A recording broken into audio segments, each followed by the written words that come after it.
Eriksson de 3. Triple. Dime que no estoy soñando. Magnus de viittesi. Petersen meillä kentällä.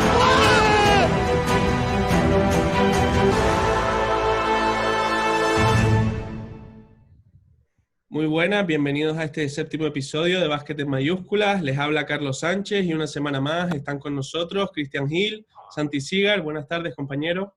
Hola Carlos, ¿qué tal?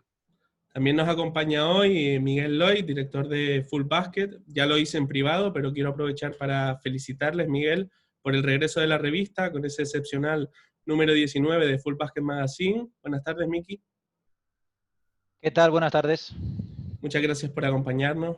No me voy a extender con la presentación de nuestro protagonista de hoy, porque creo que Pedro Martínez es perfectamente conocido por todos.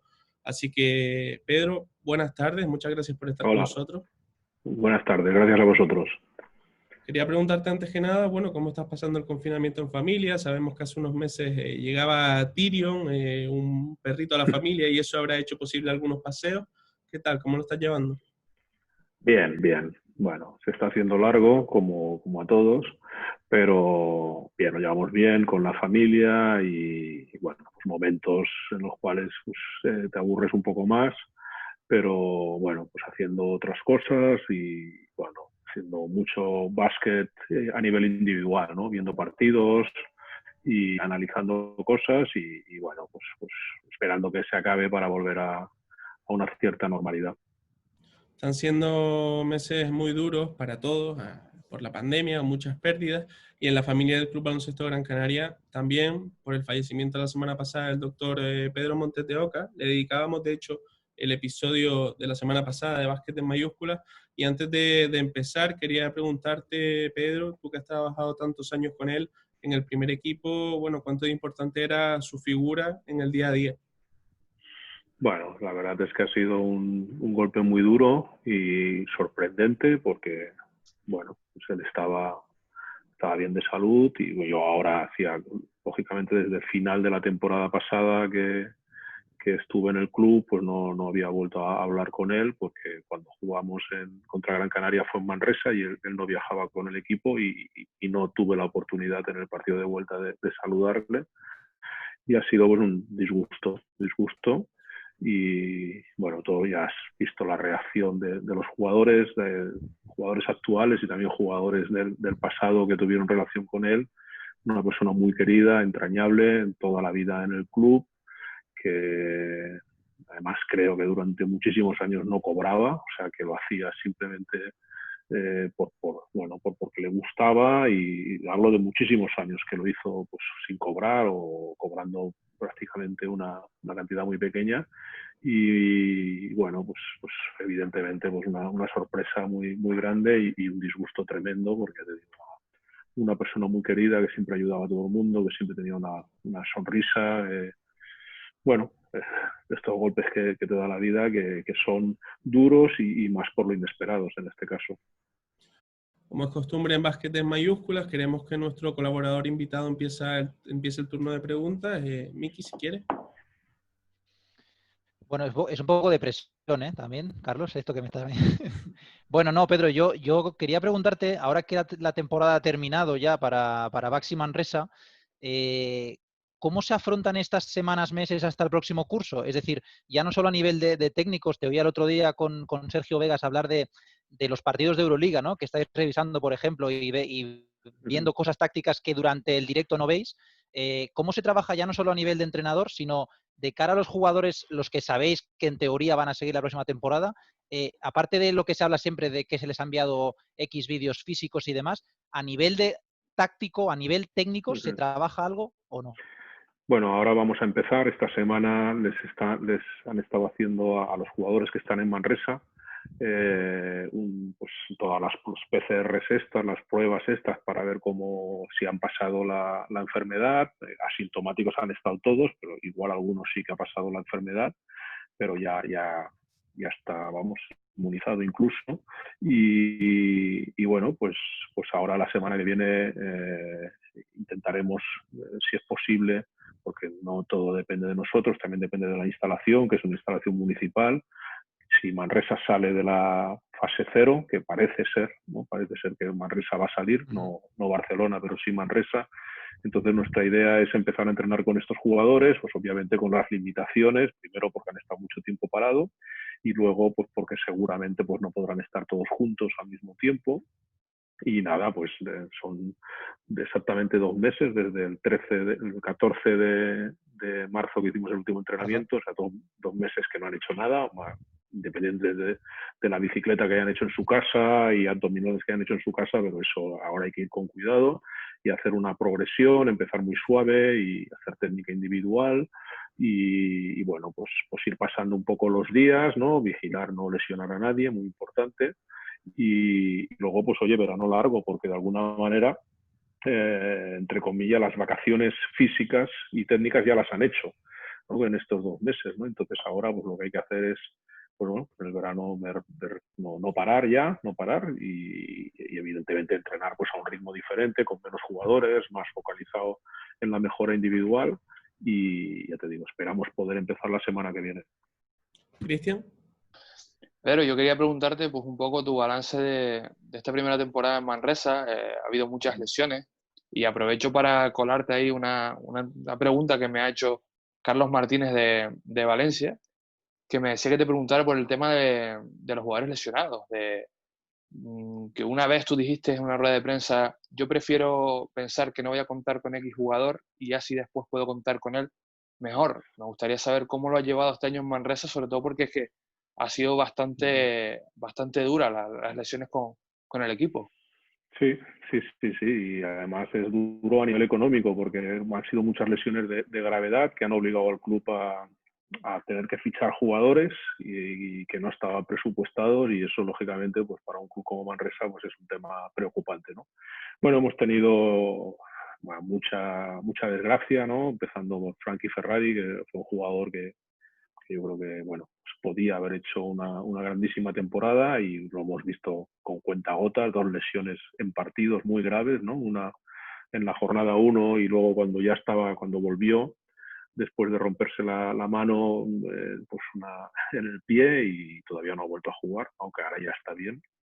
Y bueno, y luego muchas más, ¿no? Ulis Baez se perdió 1 mes y medio, bueno, hemos tenido de todo, ¿no? De todo, muchos jugadores lesionados, bueno, va como va, estos son rachas y no puedes hacer nada. Y un poco ese comentario era de que cuando esto pasa, lo que no puedes hacer es llorar ni lamentarte, pues bueno, lo que tienes que hacer es, bueno, ver otros jugadores, lo que ha hecho el club, que ha sido fichar, hemos fichado pues a Vezkovic, hemos fichado a Mitrovic, fichamos a Didi también, ¿no? O sea, bueno, pues movernos en el mercado lo que pudimos y luego, pues otros jugadores aprovechar la oportunidad que tienen para intentar ayudar al equipo. Yo creo que en este sentido ha ido bien, ¿no? Bueno, se me ha olvidado decir Tulson, ¿no? Que Tulson empezó lesionado y ha jugado un poquito más de la mitad de los partidos que hemos jugado. Bueno, nuestro jugador un poquito referente, ¿no? El jugador más caro y un poquito con más capacidad para anotar, pues ha perdido, bueno, casi la mitad de los partidos, ¿no? Bueno, pues es lo que hay, ¿no? No lamentarte mucho y en este sentido ese es un poco lo que hemos hecho, ¿no? Intentar buscar soluciones e intentar competir. Santi. Sí, Pedro, volviendo a la actualidad y a este final de liga tan atípico, ¿no? que hemos tenido, ¿cómo ves tú la opción es que baraja la competición, la Liga Endesa, para terminar con esos 12 equipos en una sede única, cambiando un poco las reglas del juego, ¿no? Por las circunstancias, pero no deja de ser un cambio de reglas del juego? ¿Cómo lo ves tú desde dentro, en cierta medida? Bueno, si hablo desde el punto de vista de Manresa, pues nos han fastidiado un poco porque nos hemos quedado ahí en el corte, digamos, ¿no? que se ha producido y en este sentido pues nos ha perjudicado. Pero bueno, pues hay que entender que el ACB lo que pretende en una situación absolutamente excepcional es acabar la temporada compitiendo. Y entonces, pues lo que ha hecho, pues como dices tú, cambiar las reglas de juego en mitad del partido, ¿no? Pero, bueno, pues hay que entenderlo porque está claro que acabar la competición como estaba previsto es imposible Y entonces pues se ha hecho esto, que es reducir equipos, jugar en una sola sede, a puerta cerrada. Bueno, yo creo que el ACB lo que hace pues está bien, ¿no? Es luchar ante la adversidad y dar una respuesta ante esa adversidad. Ojalá que puedan, porque todavía no es seguro que se pueda jugar. Creo que lo tienen que decidir pronto. Y ojalá bueno, pues será bueno, ¿no? Será bueno para la competición, será bueno para la sociedad, aunque las prioridades yo creo que son otras ahora mismo, no es el deporte, pero sería una buena señal y ya está. Y nosotros, pues nada, pues lo veremos como aficionados, esa competición si es que se juega, y lo que esperamos es que con la distancia que tenemos de cara a que empiece la próxima, pues el tema se haya normalizado un poco y que podamos jugar pues con una cierta normalidad, ojalá. Bueno, no recuerdo si alguno de mis compañeros me puede corregir, o el 30 o el 31 de mayo me parece que era la fecha final que se daba a la ACB en esa asamblea del día 20 para tomar la decisión. También, y el 25 de mayo para las ligas FEP, ya veremos, también tendremos que hablar a lo largo del verano en algún momento el tema de si el año que viene puede haber una liga andesa con más de 18 equipos. Llegaremos a eso. Como te decíamos fuera de micro, Pedro, también queríamos aprovechar esta tesitura para hacer un poco, bueno, hablar de tu trayectoria desde la perspectiva de la tranquilidad que tenemos ahora con la competición. Preparando la entrevista he visto que al menos 3 de los que estamos aquí no habíamos nacido cuando tú ya cogiste al Juventud, si no me equivoco, en marzo del 90, y además nada más llega sustituyendo a Herb Brown, con 28 años que creo que tenías. Esa temporada se proclaman campeones de la Courage. ¿Cómo viviste aquello? Que no sé si te dio tiempo pues a celebrarlo, a entender la importancia que tenía. ¿Cómo lo vives ahora también con la perspectiva del tiempo? Bueno, efectivamente ha pasado, pues ya sabes, ¿no? Si no habéis nacido, pues ya sabéis que ha pasado bastante tiempo desde entonces. Bueno, creo que en el momento llevaba ya unos cuantos años en La Peña, entrenando sobre todo en categorías inferiores, al junior de La Peña, y lógicamente pues aquello fue una gran alegría, ¿no? Y bueno, pues, evidentemente es un buen recuerdo, porque además yo creo que con ese título se empiezan a sentar las bases de la época buena de La Peña. Luego ganaron ligas ACB, se pasó al pabellón olímpico, se jugó la final, que yo creo que ya fue muy meritoria, aquella del triple de Djordjevic, y luego se ganó una, ¿no? Que eso para un equipo como Juventud pues es tocar el cielo, ¿no? Entonces yo creo que aquella competición, la Courage, o aquella temporada, y yo creo que un poco antes ya se había jugado también con Alfred Jurbe de entrenador una final de la Recopa, que se perdió en la prórroga contra Limoges, y yo creo que bueno, pues estaban empezando a sentar las bases de lo que fue la mejor época de la historia del Juventud, ¿no? Pero pues eso, hasta mediados de los 90. Todos esos partidos y, bueno, datos que estamos aprendiendo algunos en estos días, yo sinceramente los estoy valorando mucho. Miki. Yo quería preguntarte, Pedro, evidentemente en 30 años bueno, más de 30 años de carrera hay mucho que contar, pero ¿qué hay del Pedro Martínez que arranca en ese Juventud al Pedro Martínez de ahora? ¿Qué evolución hace de filosofía de juego, de cómo también se adapta a los nuevos tiempos, que evidentemente cada día, cada semana se cambia prácticamente? Claro. ¿Cómo consigues ese proceso de ir adaptándote a los tiempos que corren? Bueno, sí, no me gusta mucho hablar de aquella época porque yo era un desastre como entrenador, ¿no? O sea, el recuerdo que tengo era que bueno, pues que no tenía nivel y el básquet ha cambiado muchísimo, y yo era muy joven, no tenía ninguna experiencia, no tenía prácticamente conocimientos, y entonces, pues bueno, pues yo creo que obviamente he evolucionado mucho, porque así es el básquet, que es un deporte en constante evolución, y ya digo, pues porque no me ha quedado otra, ¿no? Pues casi por una cuestión de supervivencia. ¿Qué queda? Bueno, pues yo espero que queden. Hay cosas que no se pueden cambiar, que no tienen que ver con los conocimientos, que tienen que ver pues un poco con la mentalidad, con los valores, con la perseverancia, con las ganas de mejorar.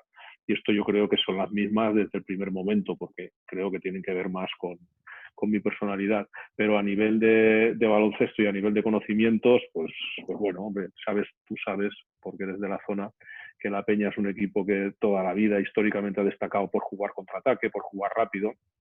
Y obviamente pues me gusta más ese tipo de baloncesto que no un baloncesto más de tipo control. Eso yo creo que sigue existiendo, pero luego en todo lo demás el cambio y la evolución a nivel técnico, a nivel táctico, pues es absolutamente brutal. Cristian. Bueno, Pedro, yo quería preguntarte pues precisamente por eso, ¿no? Son 30 años de carrera, más de 30 años de carrera, y el mundo de los entrenadores es un mundo complicado, ¿no? Es un negocio difícil. Y cuando uno sale de la rueda, pues es difícil o complicado que lo vuelvan a llamar. ¿Cómo haces o cómo has hecho tú para que sigas estando en activo durante 30 años y que sigas estando siempre ahí entre los primeros puestos para dirigir clubes en España? No, ha habido de todo, ¿eh? O sea, en 30 años, obviamente, el camino ha tenido altos y bajos, como no puede ser de otra manera, porque el que diga que está muchos años en cualquier ámbito de la vida, ¿no? En cualquier ámbito de la vida que sea exigente, en el que sea, ¿eh?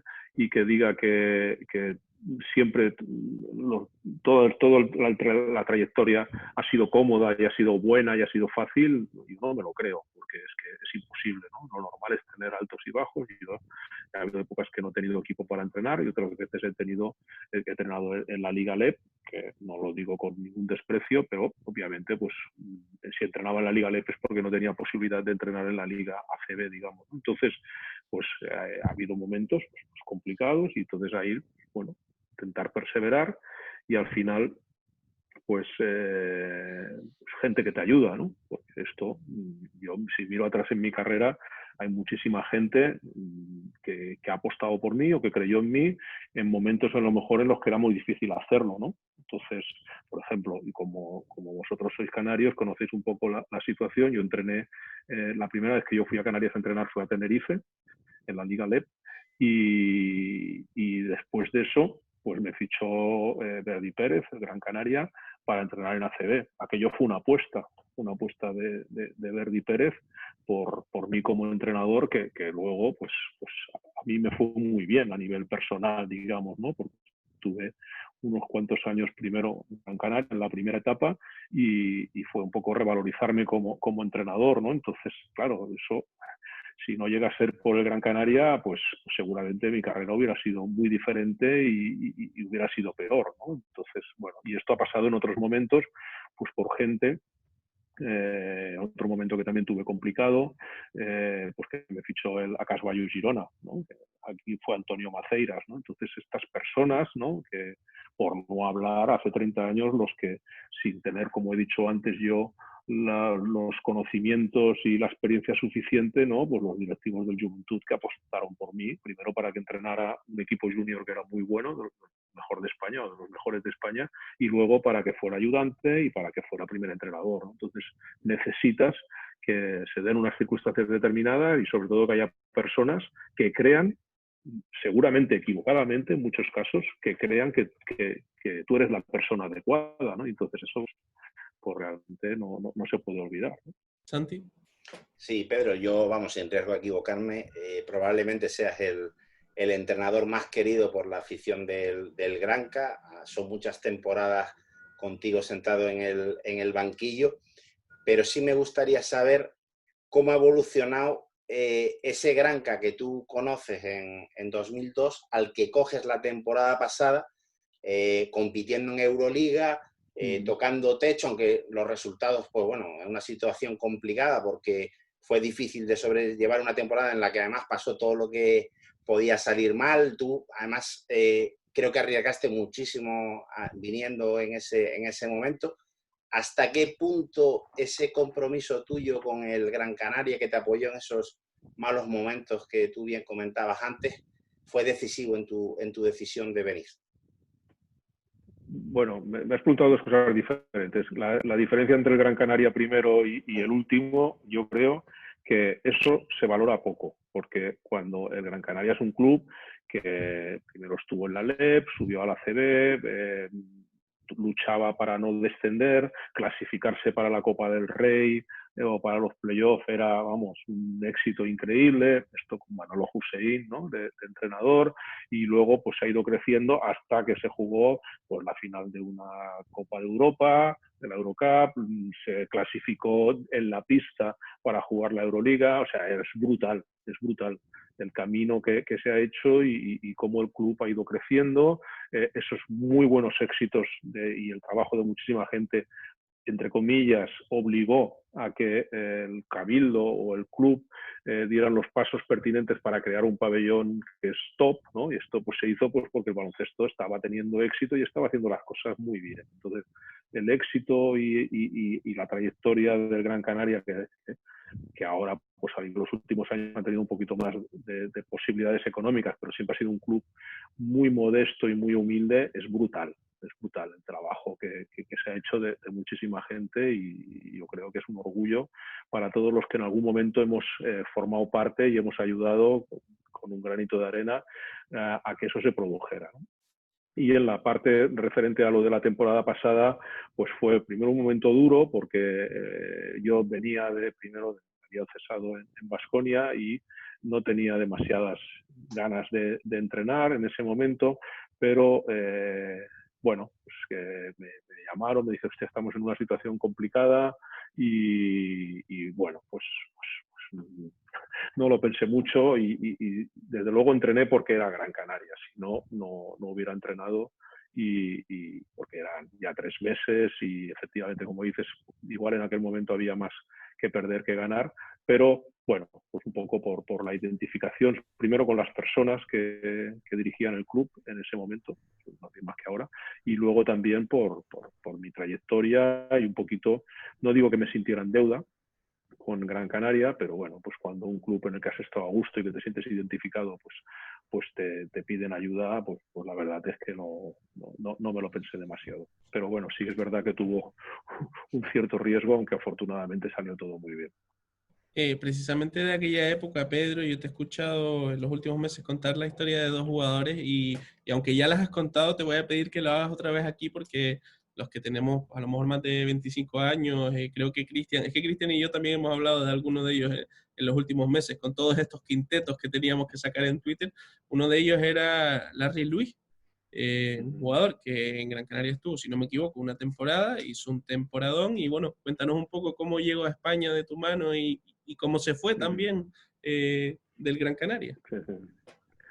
Sí, bueno, lo fichamos en Tenerife, en la Liga LER, y lo fichamos porque no lo conocía nadie, un jugador que había hecho una carrera larga en Japón y era, pues bueno, en aquel momento Japón no era una liga valorada y pues eso, que estaba sin equipo y él era un tío con muy buena mentalidad, muy ambicioso, quería jugar en Europa y miento, años antes de haber ido a Japón había jugado en Chipre y lo habían cortado siendo jovencito, o sea, imagínate cómo estaba la cosa. Entonces él se estaba ganando la vida en Japón, que le pagaban bastante bien, pero claro, estaba fuera de un poco de los focos de los buenos equipos, ¿no? Entonces lo fichamos en Tenerife y me recuerdo que empezamos aquel año la pretemporada en Tenerife y al cabo de una semana nos fuimos a jugar un torneo que nos invitaron a Chile.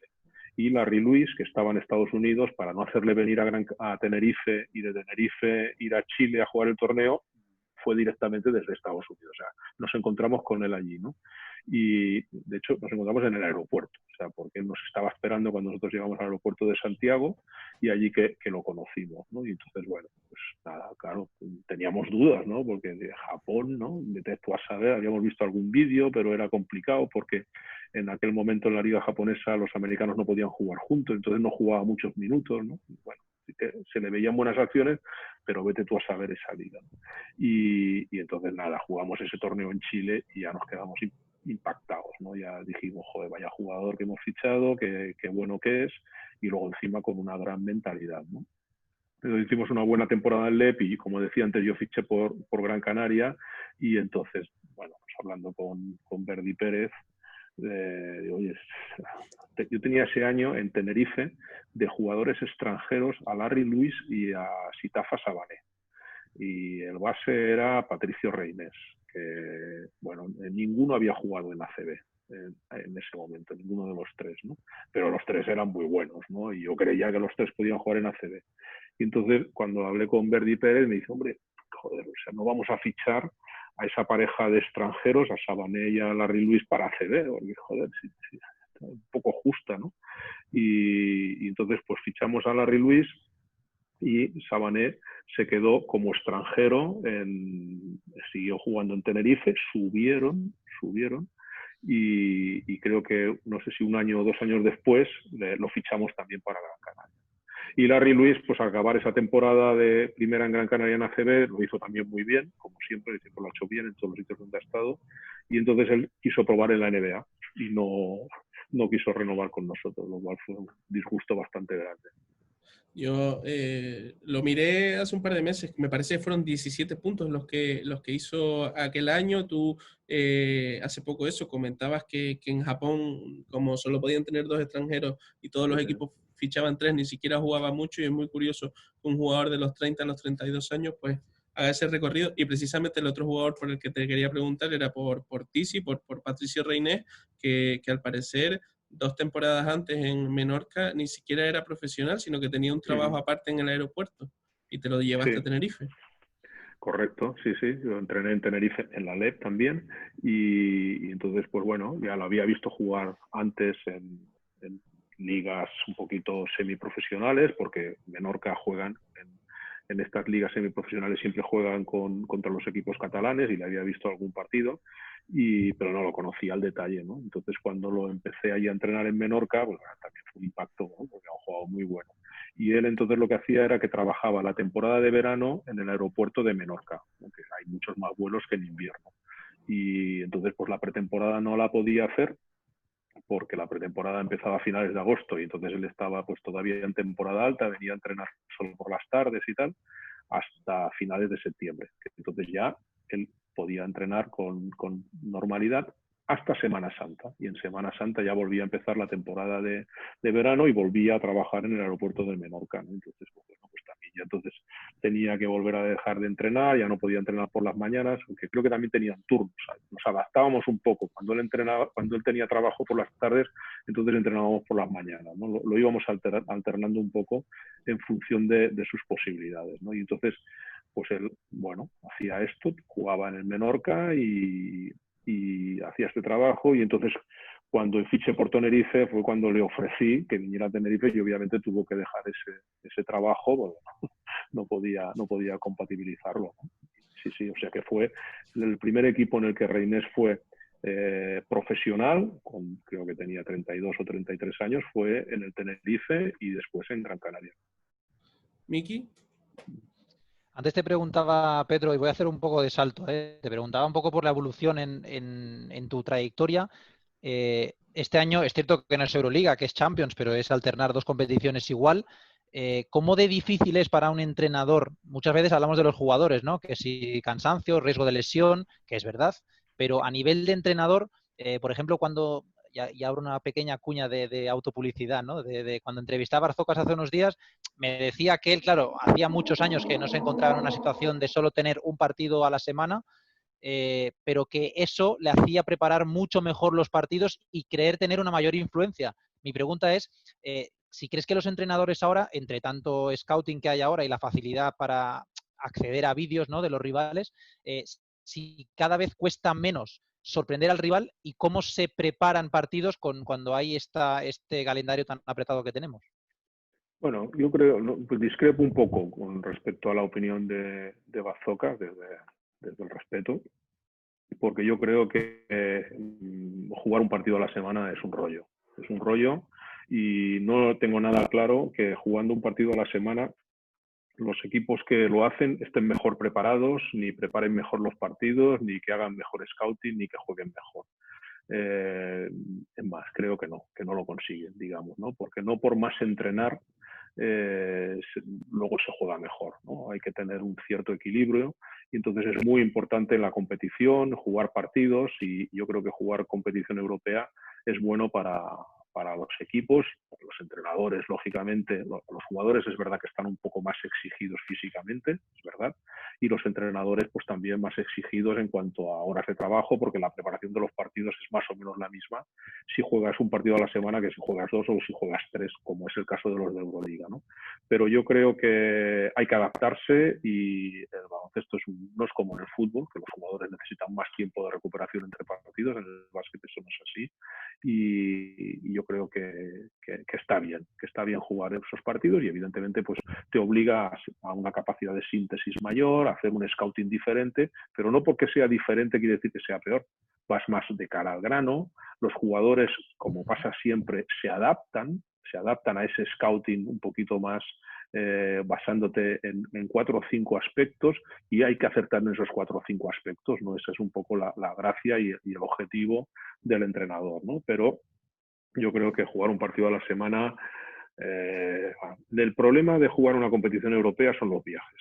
Es lo que a veces, ¿no? Y más, por ejemplo, desde Gran Canaria, que tiene más distancia, que también lo he vivido varios años, eso es un poco lo que te mata. No el jugar 2 partidos, sino que por culpa de los viajes, aunque la gente que no viaja no se lo cree, cansan mucho, y te condicionan luego los entrenamientos y el tiempo de entrenamiento que pierdes por culpa de los viajes. Pero jugar 2 partidos a la semana es buenísimo, y ya te digo, no creo que los equipos que juegan competición europea se preparan mejor y juegan mejor porque tienen más ritmo y están más preparados que los que juegan solamente un partido a la semana.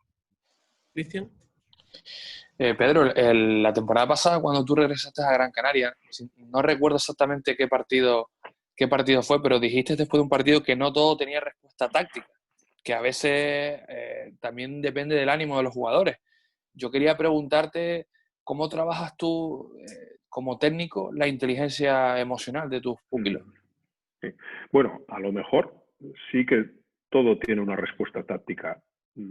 Lo que pasa es que yo no la tengo. O sea, ya me gustaría tener respuestas tácticas a todo, ¿no? Pero que muchas veces no las sé, ¿no? Y entonces yo creo que ahí, cuando eso pasa, en vez de querer, primero, ni frustrarte porque no tengas una respuesta táctica, ni buscar debajo las piedras, ¿no? Porque a lo mejor en ese proceso te estás perdiendo de cosas más importantes, ¿no? Y entonces yo creo que ahí lo que es muy importante es apoyarse en el equipo, porque ni el entrenador tiene que tener todas las respuestas, que es un poco lo que yo quise decir aquella vez, ni los jugadores deben de esperar que el entrenador les solucione todos los problemas, porque esto no funciona así, ¿no? Entonces lo bueno de esto es que, bueno, pues esto es un deporte de equipo, ¿no? Y las respuestas a las problemáticas no las tiene que dar siempre una misma persona, ¿no? Entonces, pues si un día el entrenador tiene claro qué es lo que se ha de hacer, pues está genial, ¿no? Y muchas veces eso pasa. Pero si alguna vez no pasa y es el equipo, los líderes del equipo, o simplemente los jugadores con experiencia, o simplemente los jugadores desde su punto de vista, los que tienen una respuesta a eso está muy bien. Porque además con eso, aparte de que sales del brete en el que te encuentras, pues también provoca que los jugadores piensen, ¿no? Y que los jugadores también tomen decisiones, y eso está bien, ¿no? Porque los equipos que siempre los jugadores están esperando a que el entrenador les diga cuál es el camino, pues o son equipos de chavalillos, de pibes muy jóvenes que no tienen criterio, que puede pasar, o realmente pues son equipos sin personalidad, ¿no? Entonces hay veces que como entrenadores también hemos de fomentar eso, ¿no? Que los jugadores tomen decisiones y tengan personalidad, y a veces dejándoles un espacio o preguntándoles, eso se consigue, ¿no? En cambio, si tú quieres tener siempre respuestas a todo, y aparte de que es muy difícil, les digo, en mi caso es imposible, pues entonces también lo que haces es que los jugadores ya esperan, bueno, tenemos un problema, bueno, pues cuando venga el entrenador que nos diga lo que hay que hacer, ¿no? Y entonces eso yo creo que hay que intentar tener un poquito de equilibrio en eso. ¿Santi? Sí, Pedro, últimamente se está viendo en la ACB muchos entrenadores que están decidiendo pues dar el salto a la NBA como técnicos asistentes, incluso el seleccionador nacional Sergio Scariolo, Fotis Katsikaris, que fue y volvió y ahora mismo está en el Granca. Incluso con Pablo Lasso se ha llegado a rumorear que podía tener interés en probar esa aventura. ¿Te llama a ti la NBA en un futuro? No me considero que esté preparado para eso, la verdad, sinceramente. Me encantaría porque me gusta, y en algún momento, cuando no he tenido trabajo, pues he tenido la posibilidad de ir a ver la pretemporada de algunos equipos. Lo hice hace muchos años con los Spurs y hace poco con los Celtics, y flipé, me lo pasé muy bien, me gustó mucho, pero no es uno de mis objetivos, y no considero que esté preparado para ese trabajo. Al hilo de lo que le respondías, Pedro, ahora a Cristian, hace poco dijiste algo parecido, que es un deporte de equipo y que es imposible trabajar con el ordeno y mando, pero Euli Páez hace apenas una semana, en Básquet en Mayúsculas, nos confesaba que aprendió a leer mejor el juego contigo, por supuesto, y a ser más disciplinado también. Y ya ha dicho varias veces que quiere probarse como entrenador cuando acabe su carrera, y que va a ser una mezcla de todos los que ha tenido, y en concreto de ti. Bueno, te definió como un entrenador estricto y que esa cualidad él la quería tomar de ti. Entonces, entiendo que es un poco un balance, ¿no? Saber cuándo, como decías antes, preguntarle al jugador y cuándo, bueno, soy yo el que lleva la pauta del equipo. Claro, porque si además le estás todo el día preguntando al jugador qué es lo que hay que hacer, también vas a perder credibilidad, digamos, ¿no? Entonces, yo creo que hay una parte que es innegociable, ¿no? Y ahí hay que ser todo lo estricto que se pueda o que se quiera, digamos, ¿no? Y lo que pasa es que has de tener muy claro qué parte es esa, ¿no? Y tienes que hacer algo en lo que de verdad lo tengas pensado, que creas que con eso el equipo va a poder funcionar.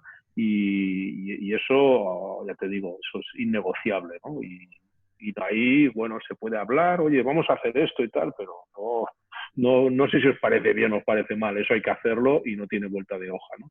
Pero luego hay zonas grises, zonas en las que es fantástico pues la comunicación y el conseguir el compromiso, y para conseguir el compromiso muchas veces hay que el que lo va a hacer lo tiene que verbalizar, digamos, ¿no? Y entonces, en este sentido, pues eso es lo que, esa zona gris es la que a mí me interesa para interrelacionar con los jugadores, pero por supuesto que no se puede estar todo el día diciéndoles a los jugadores, oye, ¿tú aquí qué harías? ¿Y a ti qué te parece aquí? Si tú cómo crees que lo podemos hacer, ¿no? Porque ya te digo, eso creo que al final acaba siendo contraproducente, ¿no? Pero en lo que estoy convencido, pues ahí sí que creo que hay que ser todo lo estricto que se pueda, y me alegro que Eulis, que es un jugador que he entrenado muchos años y que le tengo muchísimo respeto por todo, lo valore como algo positivo, y cuando empiece su carrera de entrenador, que ya sé que lo tiene en la cabeza, aunque creo que todavía le queda un tiempo para jugar, pues que vea que eso es muy importante. Él, como entrenador, cada entrenador tiene que escoger lo que para él es trascendental y es innegociable. Y para unos entrenadores puede ser una cosa y para otros entrenadores puede ser otra. Pero sí que tener cosas que dicen, oye, esto a muerte con ello, yo creo que cada entrenador lo debe de tener. Tú, Pedro, como principal no llevas, como si hacen otros entrenadores, un staff contigo, y también te quería preguntar cómo son esas primeras, no sé si semanas o meses, de, entre comillas, formar o explicar a tus asistentes en un nuevo equipo cómo te gusta trabajar a ti, porque entiendo que un staff, al igual que una estructura de club, gana partidos. Sí. Bueno, es una pregunta muy buena, porque es que yo creo que eso es básico, y cuando cambias de club es una de las cosas en las que como entrenador gastas más energía, y la energía es limitada. No tienes toda la energía que te gustaría, ¿no? Entonces, yo creo que es una de las cosas que más, a mí al menos, más energía y más me quema, ¿no? Entre comillas, ¿no? Porque cada vez que cambias de staff técnico, en el staff técnico se crea como un vocabulario, ¿sabes? Como un vocabulario, como las experiencias vividas.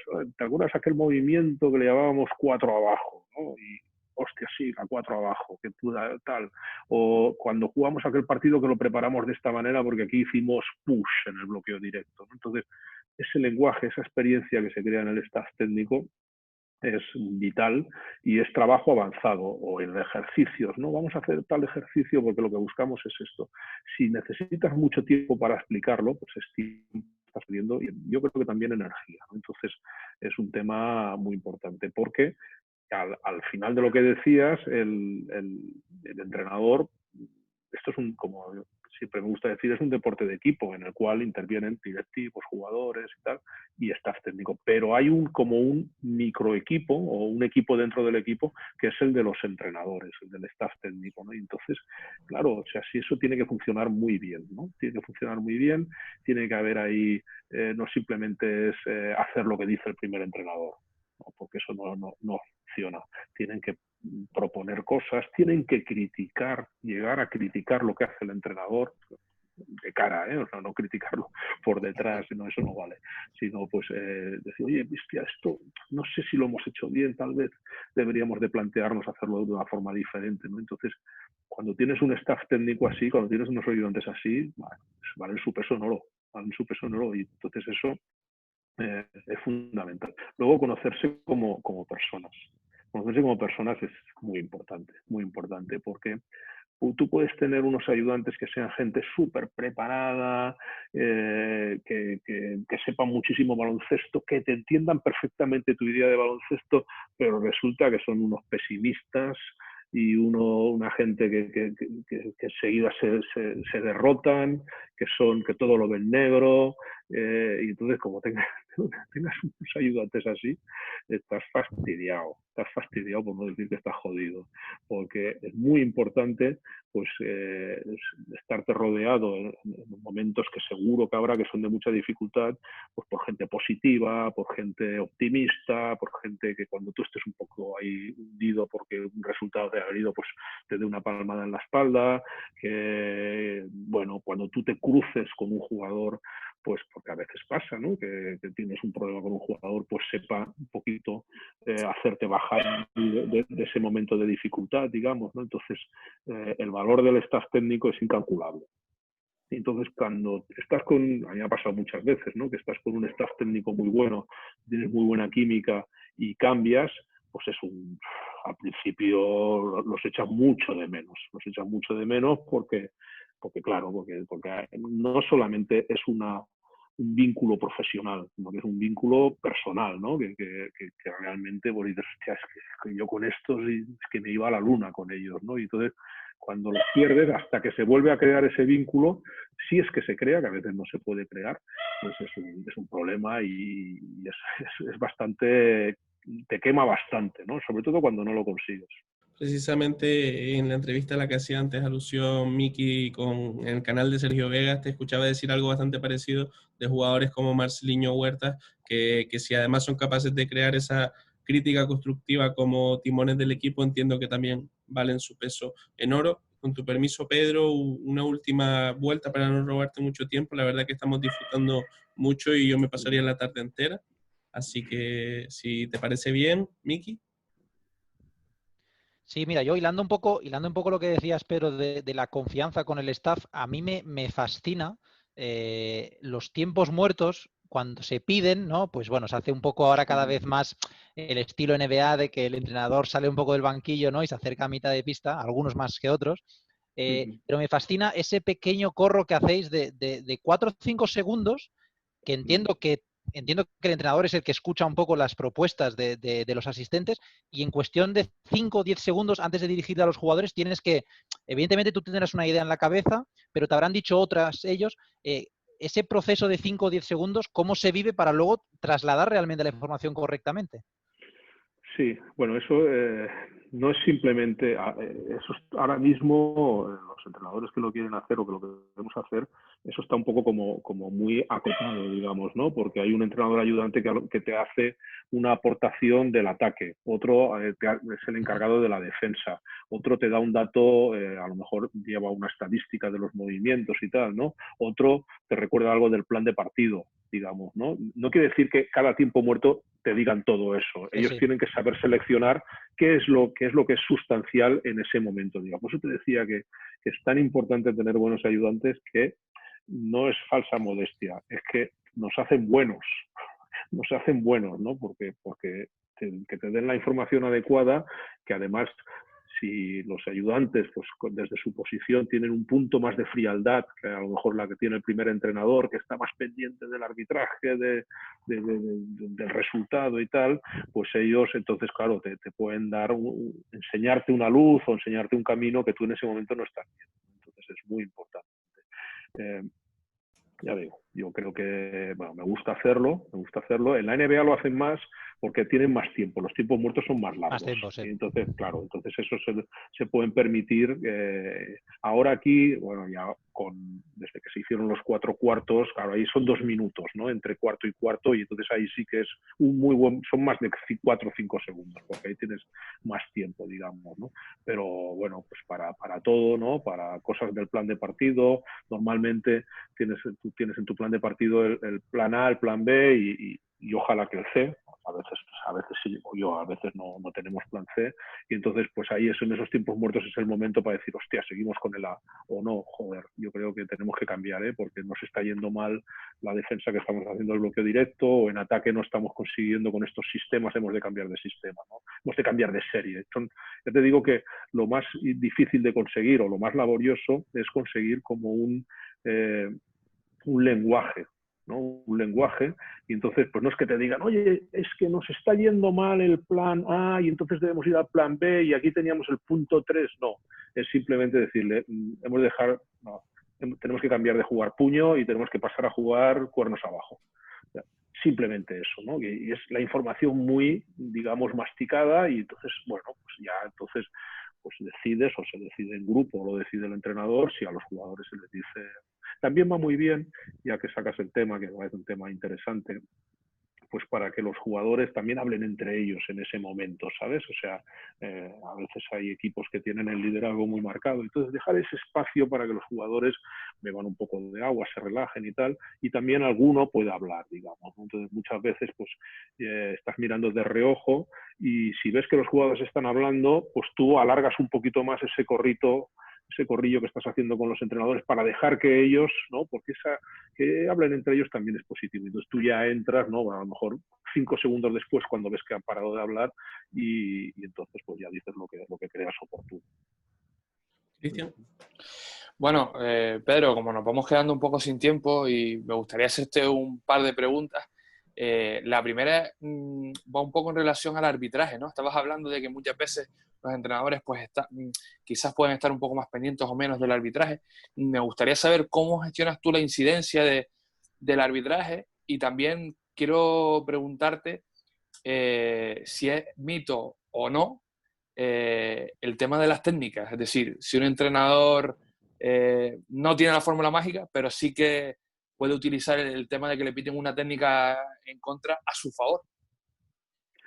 Lo primero, el arbitraje forma parte del juego. Y mi opinión es que muchas veces los entrenadores perdemos un poco el control porque estamos demasiado pendientes del arbitraje. Y cuando eso pasa, en el 95% de las veces va a acabar siendo negativo, porque te quita atención en lo que realmente depende de ti, ¿no? Pero pasa, o al menos yo reconozco que me pasa. No debería de pasarme tanto, pero pasa. Y sobre lo segundo, pues sí que hay entrenadores, hay entrenadores. Mira, hay uno que se lo he visto hacer 2 veces ya, y es al entrenador que ahora mismo en la Euroliga su equipo iba líder. ¿Sabes quién era? ¿Qué equipo iba líder en la Euroliga? Me lo imagino. ¿Quién? ¿Pablo Lasso?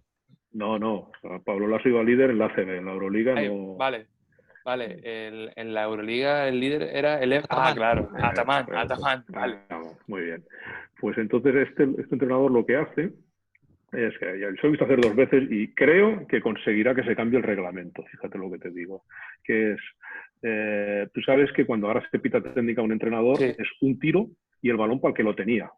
¿Sabes? Un tiro y el balón para el que lo tenía. Entonces, cuando él ve que su equipo pierde un balón y le van a meter una canasta fácil, una bandeja, ¿no? Que se va un jugador solo para meter una bandeja, entonces el tío entra en la pista protestándole a un árbitro. Se mete un paso en la pista. Y entonces el árbitro le pita técnica inmediatamente, se para el juego y evita la canasta de 2. ¿No? Entonces le tiran un tiro libre, se lo meten, le han metido un punto en vez de 2, y entonces defiende 5 contra 5 esa situación. Si le sale bien en esa defensa de 5 contra 5, una acción que iba a recibir 2 puntos recibe 1, digamos, ¿no? Entonces, para que veas un ejemplo clarísimo de un entrenador que sí que lo hace adrede, yo se lo he visto hacer 2 veces y creo que acabarán cambiando el reglamento por culpa de esta acción, para que si pasen el castigo sea más grande, porque es que, ¿sabes? Aunque la última vez que se lo vi hacer, que fue en el Palau Blaugrana esta temporada, le salió mal.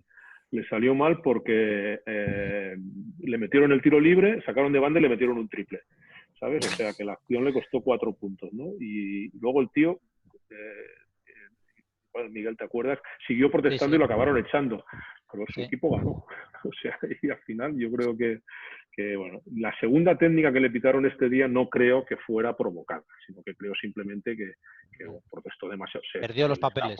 Perdió los papeles, correcto, ¿no? Entonces, hay veces que eso pasa, ¿no? Hay veces que los entrenadores puedan, digamos, bueno, voy a provocar una técnica para cambiar el arbitraje. Eso a veces en casa te puede salir bien y tal, pero yo no soy demasiado partidario. O sea, a mí cuando me pitan una técnica, normalmente no quiero que me la piten y ya está, pues te la pitan o porque te has pasado de la raya o porque el árbitro te lo ha creído oportuno, ¿no? Tengo un amigo árbitro que precisamente lo que dice es que cuando tú quieres que te la piten es cuando ellos no te la van a pitar, sino que lo harán después, que esos son los árbitros que saben gestionar bien el partido.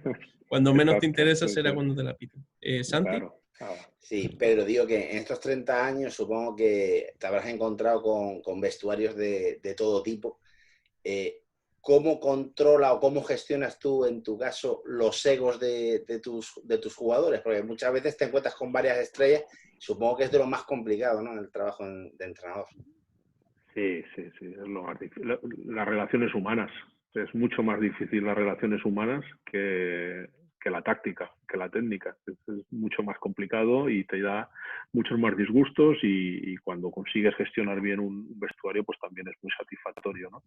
Recuerdo una vez con el Gran Canaria, un jugador, que no voy a decir el nombre, que en la jornada 1, en el Centro Insular de Deportes, en el túnel de vestuarios, que era un túnel que había pues 4 o 5 vestuarios, y había unas macetas muy grandes, ¿no? Unas macetones allí, ¿no?, que estaban de adorno y tal, ¿no? Y entonces en la media parte de un partido el jugador había jugado muy poco en la primera parte y camino del vestuario tiró ese, que igual pesaba 50 kilos la maceta esa, ¿no? La tiró ahí al suelo todo tirado por el suelo y tal, ¿no? Entonces, pues, y era la jornada 1 y el jugador ya en la primera parte de la jornada 1 ya estaba disconforme con los minutos que estaba jugando, digamos, ¿no? Entonces, claro, gestionar eso, pues hay veces que es con jugadores que es más fácil, otros que es más difícil, ¿no? Porque también hay que entender que en un equipo de baloncesto profesional hay gente que viene de culturas diferentes, el idioma es muy importante, el idioma genera muchos malos entendidos, jugadores que luego tienen unas expectativas determinadas, ¿no? Porque ellos pues vienen pensando, pues, al Gran Canaria, o yo al Gran Canaria jugaré 30 minutos y meteré 20 puntos cada partido porque yo soy de otro nivel, ¿no? Entonces, claro, pues esto, cuando un jugador tiene esa mentalidad, pues va a generar problemas, ¿no? Y entonces, un poco el que se va a encontrar con esa problemática es todo el equipo, sin duda, pero el que tiene que intentar poner una solución a eso es el entrenador. Y entonces eso a veces pues es, dependiendo de las personas, más o menos conflictivo. También te diría que son casos excepcionales. O sea, normalmente los jugadores son muy buena gente, son gente que quieren que las cosas vayan bien, pero a veces por lo que uno tiene en la cabeza, por la presión que uno tiene y tal, pues se producen situaciones de conflictividad, digamos, ¿no? Pero cuando hablas con ellos, por ejemplo, yo siempre digo una cosa, que en la pretemporada somos todos fantásticos, ¿no? Porque ahí, claro, todo el mundo viene limpio, todo el mundo viene con ilusión, todo el mundo tiene edad, ¿no? Y eso no quiere decir que se acabe la temporada igual, digamos, ¿no? Ese proceso a veces es destructivo o autodestructivo en este caso, porque acaba destruyendo al equipo, ¿no? Entonces, tener la capacidad de que esa destrucción, pararla, pues muchas veces es la diferencia entre el éxito y el fracaso, o entre el ganar y el perder, digamos, ¿no? Entonces, pues sí, todo el tiempo que se pueda dedicar a eso, a evitar que eso suceda, es un tiempo que es fundamental. Pedro, las dos últimas, por un lado hay una que le hago a todo el mundo, me interesa mucho tu opinión especialmente porque si no me equivoco tu formación baloncestística sale de clubes que estaban en colegios. Quería preguntarte un poco por esa relación en nuestro baloncesto, bueno, en España, de lo deportivo, en nuestro caso, nuestro deporte, el baloncesto y lo académico. A mí me interesa especialmente a partir de los 18 años. Si te parece que, bueno, el modelo que tenemos, la relación que tenemos entre los clubes y las universidades es la correcta, si podría ser mejor. ¿Tú qué propondrías en ese sentido? Bueno, no tenemos un buen modelo. No lo tenemos. Primero porque el deporte en los colegios no es importante, desgraciadamente, ¿no? O sea, los jugadores no se forman en los colegios, se forman en los clubes. Y eso tiene una parte buena y una parte mala, ¿no? Que, bueno, pues no es, eso es así, digamos, ¿no? Y la parte más mala que tiene es que los clubs pues son clubs, no tienen nada que ver con la parte formativa de los jugadores, y entonces eso muchas veces choca. Y esto es un problema, ¿no? Es un problema porque los jugadores, pues cuando destacan un poco, pues no pueden dedicarse a los estudios. Este es un tema que no está solucionado, ¿no? No está solucionado. Y entonces lo que provoca es pues que los jugadores tengan que escoger demasiado pronto, sin saber si van a tener un futuro bueno en el mundo del baloncesto. Y también provoca, que esto se lo he oído decir muchas veces a Ito y tiene toda la razón, que los jugadores no se formen académicamente y entonces van a ser luego peores jugadores, digamos, ¿no? Y entonces este es un riesgo muy grande que hay, que yo personalmente siempre me gusta intentar ayudar a que los jugadores, sobre todo los jóvenes, pues puedan compatibilizar el deporte profesional con los estudios, pero hay que reconocer que es muy difícil, ¿no? Porque no está montado para que lo puedan compatibilizar, ¿no? Y es un problema. Ojalá que algún día se pueda solucionar, pero es complicado porque tiene que ver un poco con cómo son las estructuras del deporte en este país, pues que a los jugadores pues nos forma pues la Peña, el Estudiantes, el Madrid, el Barça, ¿no? Son los que los forman, ¿no? En Estados Unidos los que los forman son las universidades y entonces ahí está mucho más fácil, ¿no? Que puedan hacer las dos cosas. Sí, pero estoy de acuerdo contigo con que tenemos que hacer algo, nos lo decía, bueno, la semana pasada Imar Ojeda también hablábamos de esto con Pablo Aguilar y con Estela Arroyo y yo creo que es algo que es urgente para la mejora de nuestros jóvenes y que además que también va a redundar en que sean buenos jugadores después, Claro, lo dice claro. siempre Pau Gasol, por ejemplo. La Mira, última, permítame que te interrumpa. Un jugador ejemplar en eso es, que lo tenéis ahí cerca, Javi Beirán. Javi Beirán nunca ha dejado de estudiar, ni cuando jugaba en el Madrid, que era muy jovencito, luego fichó por el Estudiante y luego ya vino a Gran Canaria, luego a Tenerife y ahora otra vez en Gran Canaria, y él siempre ha estudiado, más lento que otros, con más problemas, ¿no? Entonces, incluso me acuerdo una vez que me decía Javi, no, es que estoy haciendo ahora un curso de caligrafía. O sea, estaba haciendo un curso de caligrafía. Y dices, coño, ¿y para qué te va a servir la caligrafía? Pues para escribir mejor. Bueno, pues muy bien, ¿sabes? O sea, eso seguramente no le va a permitir ninguna salida laboral, pero ya tiene una ocupación, tiene unos horarios, ¿no? Y entonces, pues bueno, pues con el poco tiempo que tenía, eso lo hizo cuando estaba en mi primera etapa en Gran Canaria, que pues, el único que podía hacer era un curso de caligrafía, pero bueno, pues luego se fue, hacía cursos de inglés, de estos que eran intensivos en verano, ¿no? Entonces el tener esta mentalidad pues yo creo que le hace pues ser mejor jugador, y por eso es un jugador que con 22 años jugaba de una manera, con 26 jugaba de otra y ahora pues con 30 o 32 que tiene juega de otra, porque va mejorando y va progresando, ¿no? Lo mismo que progresa como persona, también lo progresa como jugador. Es un muy buen ejemplo, Javi. Santi, antes creo que te preguntaba por cuánto ha cambiado el Granca como club desde que llegaste. La semana pasada acabo de recordar que Imar Ojeda nos contaba que de hecho tenías un solo asistente, que en ese caso era él. Precisamente de esa época te quiero preguntar por un jugador que, si no me equivoco, después también tuviste en Girona, como es Fran Vázquez, que esta semana ha anunciado que se retira al final de esta temporada. Y bueno, ¿qué recuerdas de aquel Fran primero, después y también un repaso de su carrera, de su histórica carrera en el baloncesto español? Sí, no, en Acasbayu no lo entrené. Yo fui a Acasbayu después.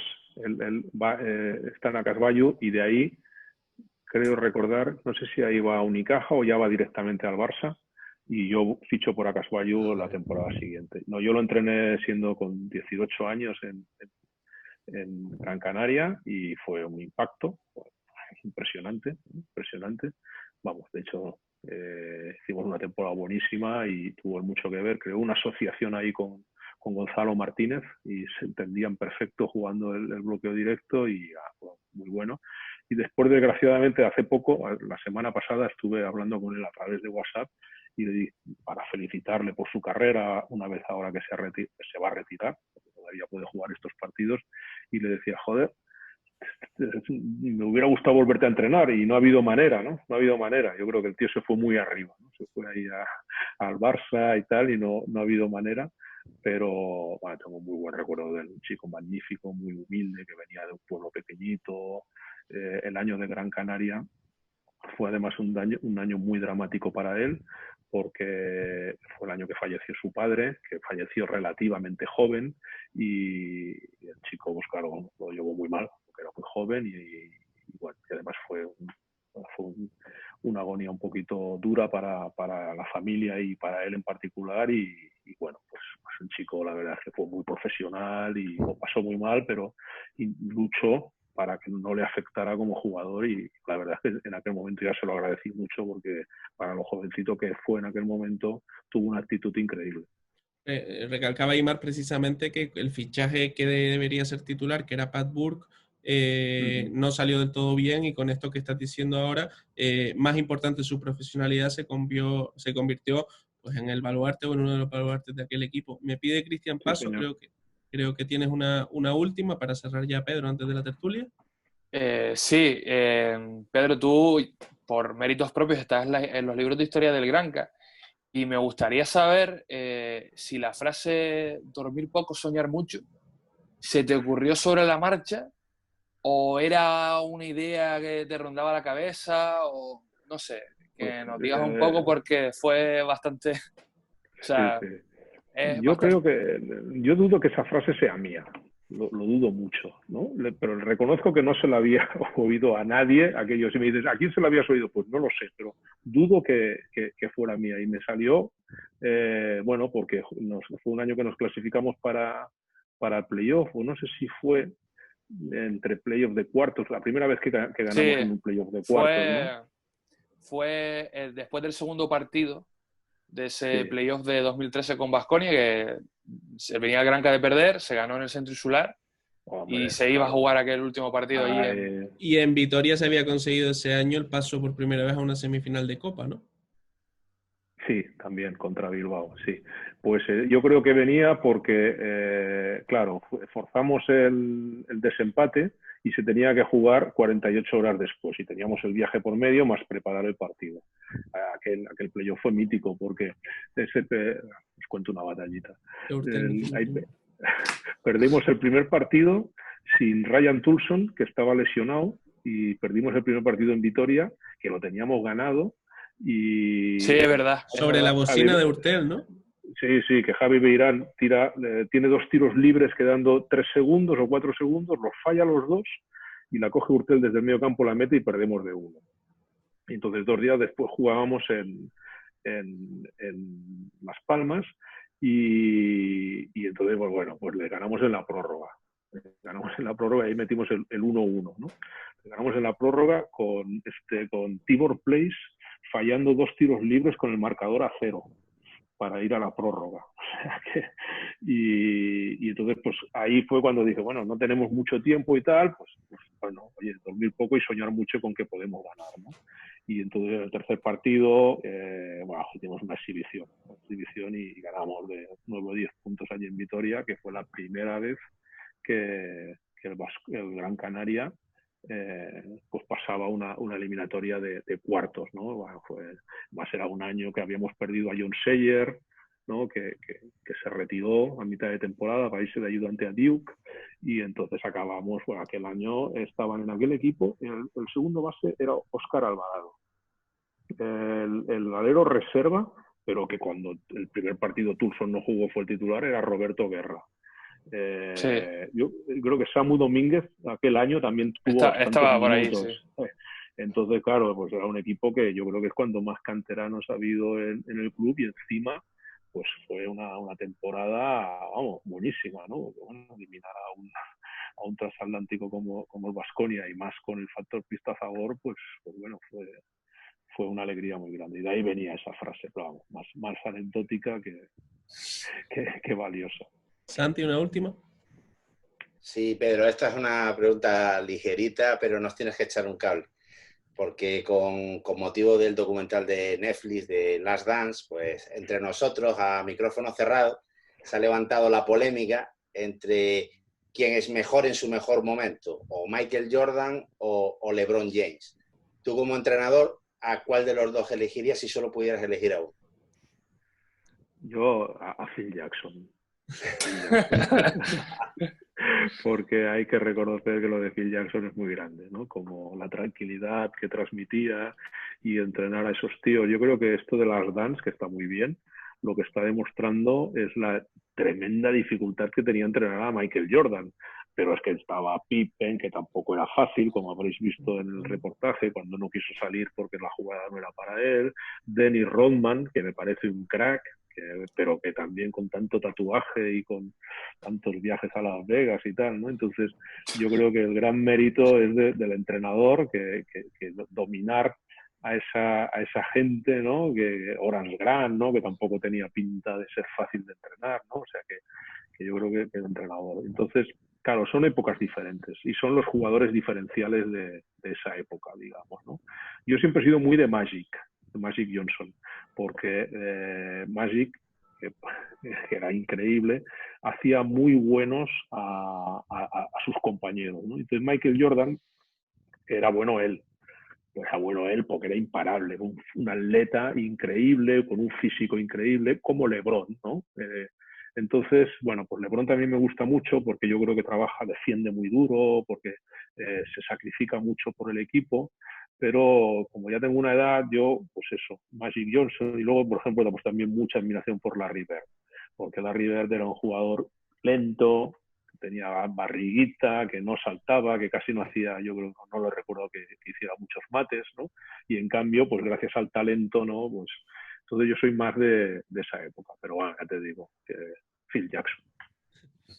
Bueno, Pedro, nosotros ahora nos quedaremos haciendo como siempre una pequeña tertulia. Hemos disfrutado mucho, creo que hablo por los cuatro y también por nuestros espectadores con esta charla. Desearte sobre todo mucha salud, que es lo que hay que desear estos días, y hacer posible que estés entrenando con tu equipo lo antes posible, porque eso será una buena noticia para todos. Bueno, que tengas también algo de vacaciones, si puede ser, y muchas gracias de nuevo por haber estado con nosotros. Gracias a vosotros, ha sido un placer, muy, muy agradable y nada, arriba de ellos. Arriba de ellos. Muchas gracias, Pedro. Venga, hasta pronto. Hasta luego. Un abrazo. Hasta luego, Pedro. Bueno, yo no lo iba a decir, pero tengo que decirlo. El año pasado fue mi primero yendo a las ruedas de prensa, como Santi y Cristian saben, del Gran Canaria. Cuando volvió Pedro, me recuerdo a mí mismo algún día, y hoy lo llevo pensando toda la entrevista, con cara de bobo, cayéndoseme la baba y pensando, tío, quítala, si te está cayendo la baba cada vez que Pedro habla, quítala, porque encima aquí que tenemos el vídeo delante, pues va a quedar muy poco profesional. Pero da gusto escucharle, y también siento en esas ruedas de prensa como rara vez nos contaba una milonga. Si no quería responder a algo, sencillamente no lo hacía, pero para los medios ha sido siempre muy cómodo trabajar. Supongo, Carlos, que eso no lo piensas de todos, ¿no?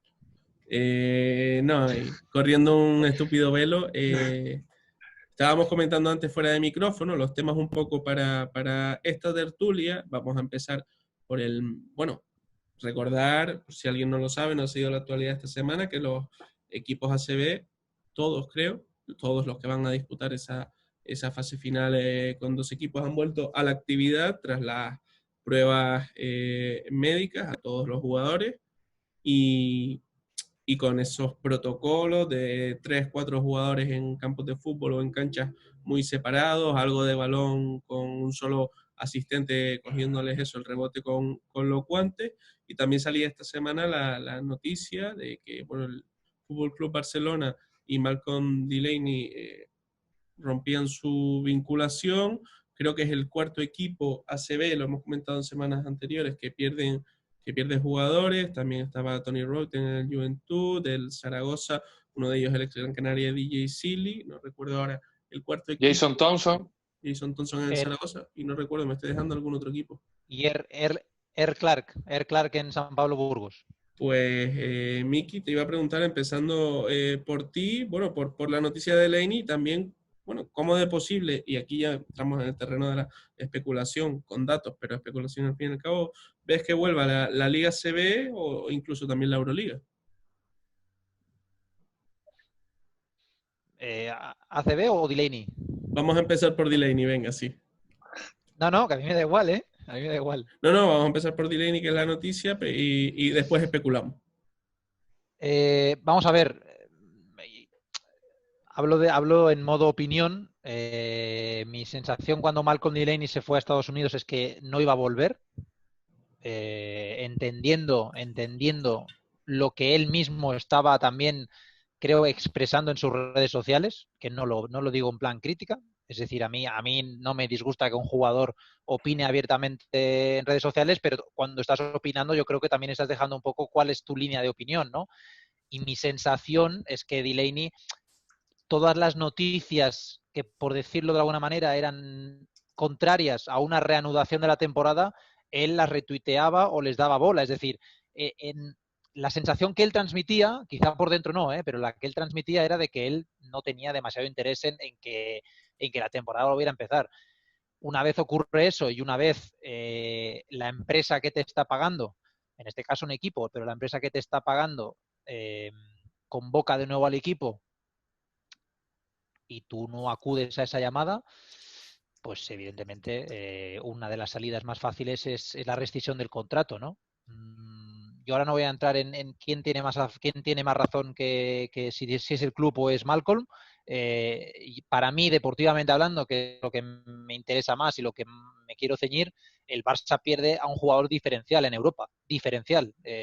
No entro a decir si es top 5, si es top 3, si es mejor que este o que el otro. No creo que sea eso porque depende mucho del rol, de la función, etcétera, ¿no? Pero pierde a un jugador determinante, un jugador que te puede llevar a una Final Four, ni más ni menos, ¿no? Es cierto que el Barça este año tiene muchas piezas que te pueden llevar a una Final Four, pero Delaney, que llega un poco, vamos a decir, de rebote, porque si Tomás Hertel no se lesiona en verano, Malcolm Delaney y la historia del Barcelona nunca hubiera existido, pero una vez tienes esa oportunidad de mercado, pues Delaney era un jugador diferencial. Y la pérdida suya, pues evidentemente es una pérdida deportiva importante. ¿Quiere decir que el Barça con esto se va a acabar el mundo? No. El Barça el verano pasado renovó a Tomás Hertel después de 2 temporadas individualmente hablando brillantes y ahora tiene a Tomás Hertel en sus filas como base titular, que a la gente le gustará más o menos. Yo tampoco soy extra fan de Tomás Hertel, pero estoy convencido de que muchos equipos de Euroliga lo querrían tener como titular, ¿no? O sea que, bueno, yo no voy a meterme en quién tiene razón, si Delaney o el club, el Barça, pero sí que me parece que deportivamente hablando es una pérdida sensible para el Barça.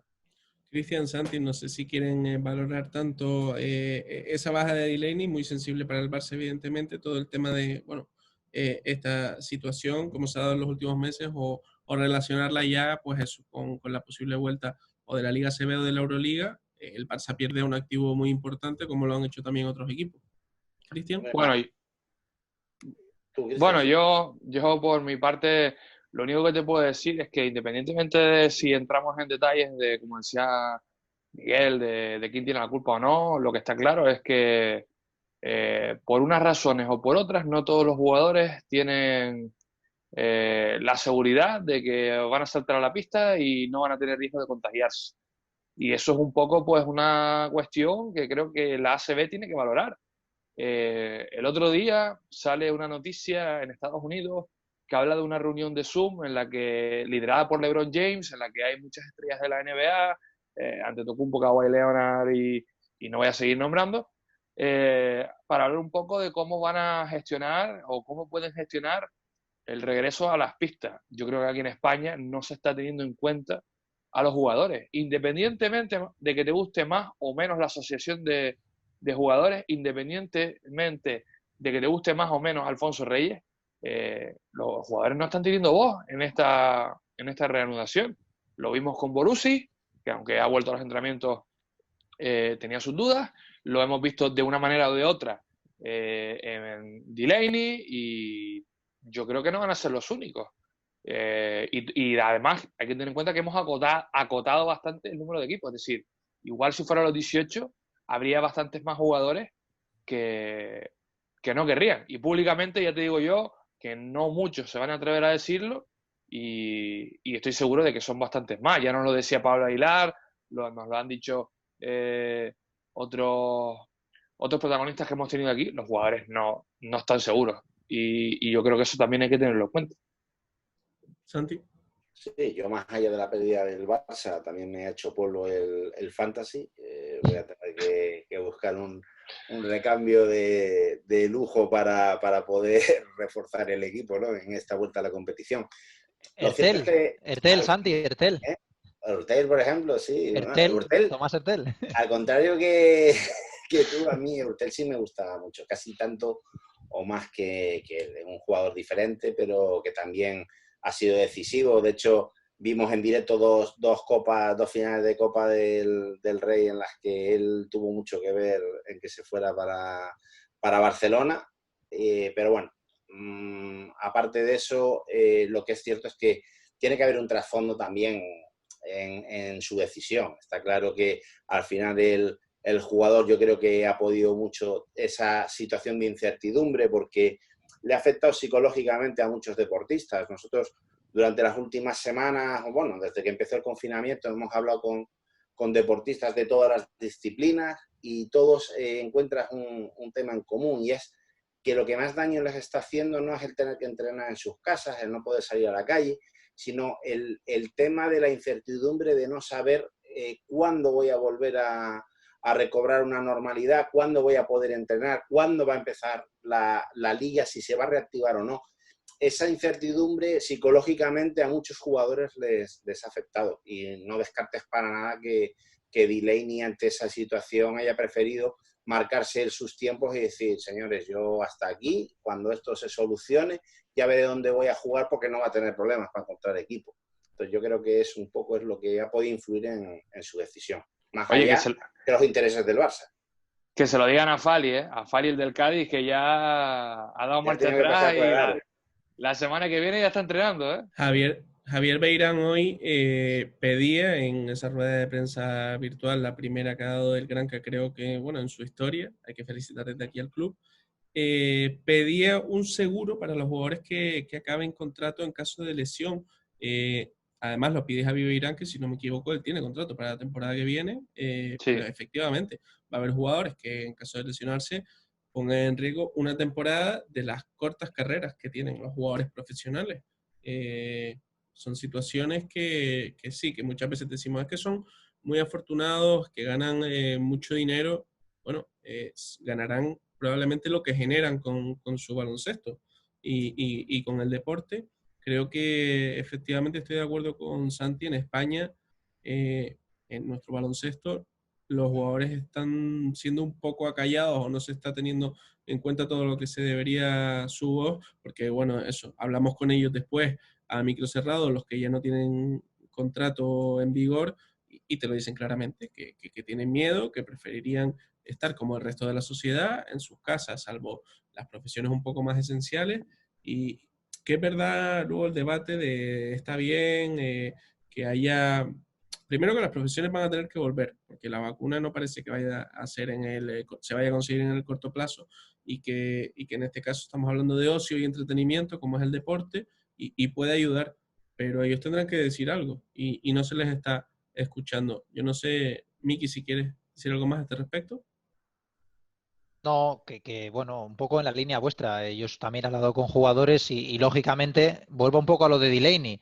Ellos públicamente no pueden decir del todo su opinión, porque en el fondo son profesionales y están contratados por una empresa, ¿no? Y si la empresa te obliga a algo, bueno, pues tú puedes negarte, evidentemente, pero si te niegas puedes tener una consecuencia, ¿no? Pero yo entiendo a los jugadores.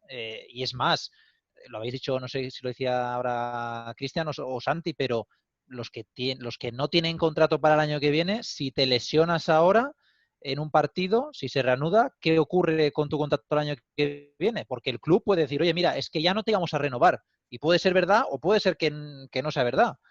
Bueno, no es sencillo, no es sencillo y también, también por ponerme un poco en la piel de la CB y de la Euroliga, más allá de el motivo económico de reanudar, porque en el fondo no es tanto acabar la competición en sí, sino es en las pérdidas económicas que eso genera, ¿no? No poder acabarlo. Yo entiendo que se luche por volver, pero que se luche por volver, no solo ya por volver ahora en julio, porque es que en septiembre el virus no se habrá ido y entonces hay que intentar encontrar fórmulas y métodos para seguir con una normalidad conviviendo con lo que tenemos, ¿no? Porque claro, esto es como la gente que dice, no, bueno, pero ahora no volvemos y ya en septiembre ya hablamos. Oiga, el 31 de agosto no es como nosotros que recogemos las sombrillas de la playa y volvemos al trabajo. No, no, el virus no se va a ir. Quizá baja su intensidad, pero el virus en septiembre va a seguir estando desgraciadamente. Entonces habrá que encontrar maneras de más o menos proseguir con la vida que llevamos siempre y a nivel de competiciones de competir con el riesgo de convivir con ello, pero es que habrá que convivir. Y eso no significa que haya que hacer las cosas a lo loco, ni mucho menos. Pero que yo entiendo que las organizaciones, y tú, Carlos, sabes bien que yo estoy en una organización de eventos, pues también intentas salvar lo que tu producto, evidentemente priorizando la salud. Es que yo creo que a nadie le entra en la cabeza que la ACB, la Euroliga, quiera poner en riesgo la salud de alguien, porque sería estúpido pensar en eso. Cristian Santi, ¿quién le pone No, sí, el por cierre? supuesto. Por supuesto, yo evidentemente la ACB lo que no va a poner es piedra sobre su propio tejado. No va a dejar que los jugadores salgan a jugar sabiendo que se pueden contagiar. Yo creo que eso Claro. es primordial y hay que tenerlo claro y es evidente. Yo creo que poco más se puede añadir a ese tema, Carlos. Creo que ya lo hemos dicho todo. Prácticamente el tema yo sí que creo que los jugadores tendrían que tener un poquito más de voz en la toma de decisiones. No la voz absoluta, porque creo que evidentemente hay que intentar consensuar entre todos, pero sí creo que tendrían que tener un poquito más de peso en eso. Y de resto, pues nada, esperemos que... Yo de todas maneras pienso que si todos siguen esta tesitura, la ACB va a volver. Yo creo que sí, que no va a haber problemas en que vuelva. La ACB ahora mismo está trabajando en ello, en que la seguridad y el tema sanitario sea 100% hermético y en ello están, ¿no? Así que... A ese respecto, Y luego... a ese respecto parece que Andorra ha ofrecido test para todos los jugadores en el día de hoy. Simplemente No, una de luego, las 10 sedes. Perdona, Miki. pero que quería decir que aparte de los jugadores que decía Carlos, Cristian, que deben tener más voz, cosa que yo estoy de acuerdo, tampoco olvidemos el colectivo arbitral, porque el colectivo arbitral, vosotros pensad en qué hacen en un partido. En un partido cogen la pelota del jugador, se la pasan, la vuelven a coger, el silbato, cuando un jugador más o menos interactúe con él, pues hay una interacción y un contacto. Bueno, es un colectivo que normalmente no pensamos en ellos, ¿no? Pero que forman parte del juego y que creo que forman mucho más de lo que pensamos, ¿no? A nivel de lo que te digo, del contacto del silbato, bueno, hay varios factores a tener en cuenta también. Por eso digo que es todo muy complejo y que hay que intentar encontrar pues la manera de convivir, ¿no?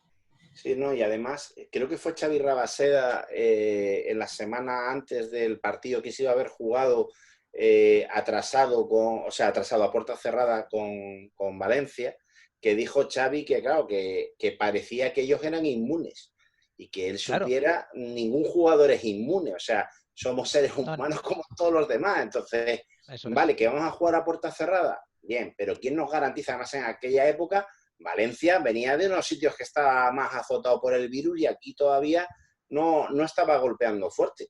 Entonces, yo creo que han primado muchos intereses por encima del de la salud, cuando no debería de haber sido así, pero ha sido así durante todo este tiempo. Y ahora volvemos a lo mismo. ¿Qué prima ahora? ¿La salud o el tema económico, como dice Miki? El tema económico. Si no, Movistar está con la mano puesta para recuperar parte del dinero que tendría que pagar. Hay dudas de cuándo vas a empezar la temporada y lo mismo. ¿Qué vas a coger? ¿La temporada tal cual? ¿La vas a modificar? ¿En qué influye eso para el tema económico de todos los equipos? es productivo el hecho de que haya 2 equipos más en ACB el año que viene, si ya teníamos el problema de la Euroliga que tenía asfixiados a los equipos que tenían que competir ahí? Es que son muchas cosas, ¿sabes? Aquí se están mirando solo por el dinero y lo demás pues no tiene tanta importancia. Antes de echar el cierre, sí quiero recordar, aunque bueno, era ya Vox Populi, este lunes la Federación Insular de Baloncesto de Gran Canaria cerraba en asamblea la cancelación de las competiciones, el cierre de la temporada, y así lo anunciaba. Agradecerte, Miguel, que hayas estado con nosotros, felicitarte de nuevo por ese trabajo con Full Basket, ese número 19 de la revista de Full Basket Magazine. Compartíamos las entrevistas con Tab Sabané, con Maite Cazorla, que son, bueno, 2 de los nuestros, pero la verdad que el número es más que recomendable. Desearte la mayor de las suertes con la web, y eso, agradecerte una vez más que hayas estado con nosotros. Creo que nos lo hemos pasado bien. Sí, ha estado muy bien, ha estado muy bien. Además, Pedro, yo creo que estoy seguro que se guarda cosas, pero es de los entrenadores que les gusta hablar, ¿no? Y yo siempre digo que los entrenadores que hablan realmente no solo se aprende, porque realmente te enseñan cosas, sino que también te hacen ver el baloncesto de otra forma que quizá nosotros no vemos, ¿no? O que siempre analizamos lo típico, lo más superficial, y a veces sin querer, no con mala fe, pero no pensamos en lo que hay detrás, ¿no? De todo un partido, ¿no? Recuerdo, y ya acabo ello, recuerdo en la Final Four de Vitoria de este 2019, cuando CSKA Moscú gana, Itudis en la rueda de prensa hace un poco un discurso de todo el proceso, ¿no? De cómo desde la pretemporada, cómo construyes la química con el staff, con todo, partido a partido, en los viajes, ¿no? Que nosotros, en el fondo, solo podemos analizar lo que vemos en pista, porque solo vemos eso, no podemos veros todos los entrenamientos ni los viajes, pero que en el fondo, para llegar a, pues eso, a ganar la Euroliga, hay tantas horas, tantas conversaciones, tantas, ¿no?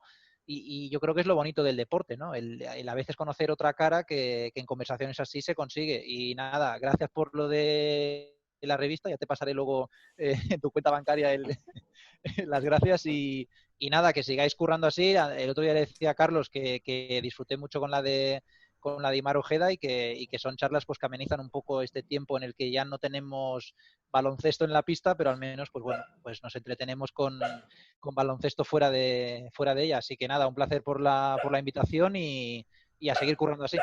Cristian, Santi, nos vamos quedando sin protagonistas interesantes. A ver qué nos curramos para la próxima semana. Eso. A lo mejor te quedas congelado, Cristian. No sé. A lo mejor se queda congelado.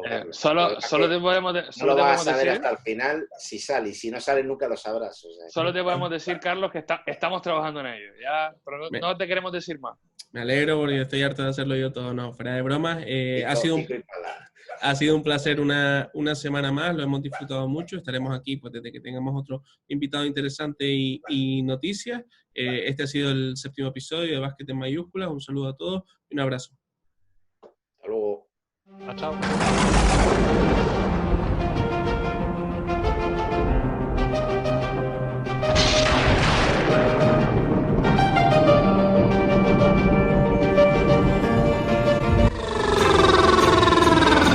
Recibe Marcus Ericsson de 3.